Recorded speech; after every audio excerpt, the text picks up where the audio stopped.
So the nice thing about Pay is actually that it doesn't replace any of the tools you're already working with, but it just wraps them. So let me show you. Here are the supported protocols. So call, wget, HTTP, Claude, Codex, who am I? And now let's just show you the curl command. So I just put Pay in front of curl, and what it does in the background, it just wraps this. So it basically catches the 402 error response, then it pays, and then it just calls the same thing again with the correct parameters.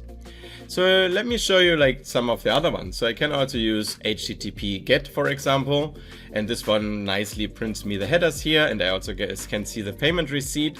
But I can also use wget, for example. And you notice already that everything I write behind Pay, basically I don't need to care about it. It works exactly the same as before, but Pay wraps it and pays for it.